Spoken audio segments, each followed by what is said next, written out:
गुढीपाडव्याला आपण आपल्या मराठी नववर्षाचं स्वागत करतो आणि हे जे आपलं मराठी नववर्ष आहे ते शालिवाहन शकावर आधारित आहे. आता हा जो शालिवाहन शक आहे तो नेमका सुरू कुणी केला, तर काही जणांना असं वाटतं की शालिवाहन नावाचा कुठला तरी राजा होता आणि त्या राजानं हा शालिवाहन शक सुरू केला. काही जणांना असं वाटतं की सातवाहनांचा जो राजा होता गौतमीपुत्र सातकर्णी, त्या सातकर्णीने ज्यावेळेस नहपाणाला म्हणजे शकांच्या राजाला मारलं, त्याच वेळी याच गौतमीपुत्र सातकर्णीने हे शालिवाहन शक सुरू केलं असं काही जणांचं म्हणणं आहे. पण ज्यावेळेस गौतमीपुत्र सातकर्णी याने नहपाणाला मारलं, त्यानंतर शकांचा दुसरा राजा गादीवर आला, जो गुजरातमध्ये त्याची दुसरी शाखा होती कार्दमक नावाची. त्या शाखेमधून दुसरा शकांचा राजा गादीवर आला, ज्याचं नाव होतं चष्टन. आणि त्या चष्टन राजाने त्याचा राज्याभिषेक ज्यावेळेस केला त्यावेळेस त्यानं एक शक सुरू केला, म्हणजे त्याने त्यावेळेस एक कालगणना सुरू केली, त्याला शक संवत्सर असं नाव दिलं गेलं. आणि हेच शक संवत्सर त्या शकांनी पुढे 300 वर्ष वापरलं आणि तेच शक संवत्सर आता आपण वापरतोय. या शक संवत्सराला शालिवाहन शक असं का म्हटलं गेलं, तर पहिल्यांदा आपण एक गोष्ट लक्षात घेतली पाहिजे, हे जे शक संवत्सर होतं ते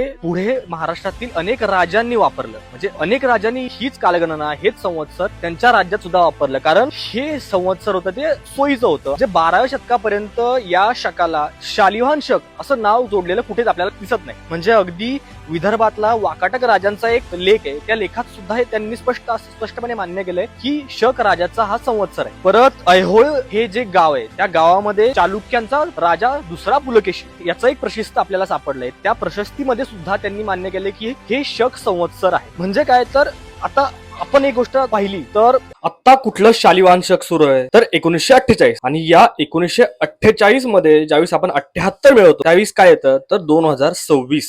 म्हणजे काय, तर इसवी सन 78 मध्ये हे शालिवाहन शक सुरू झालं. त्याच काळात नहपानाचा मृत्यू झाला आणि त्याच काळात चष्टन राजा गादीवर आला. पण 12व्या शतकापर्यंत तरी आपल्याला शालिवाहन शक असा थेट उल्लेख आपल्याला कुठे सापडत नाही. मग शालिवाहन शक हे नाव कसं पडलं, तर काही इतिहास अभ्यासकांच्या मते हा शक इतका लोकप्रिय झाला की तो नंतरच्या काळात पूर्ण भारतभर वापरला जाऊ लागला. आणि कालांतराने लोकांनी गौतमीपुत्र सातकर्णाने नहपानावर मिळवलेला म्हणजे शकांवर मिळवलेला जो विजय होता तो लोकांच्या स्मृतीत राहिला.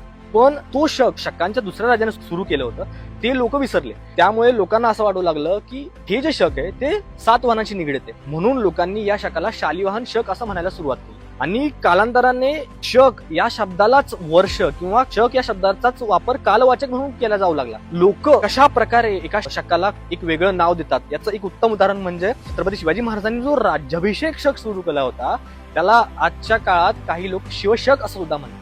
म्हणजे आपल्या सणांचा इतिहास किती मोठा आहे हे या गोष्टीतून आपल्याला समजतं.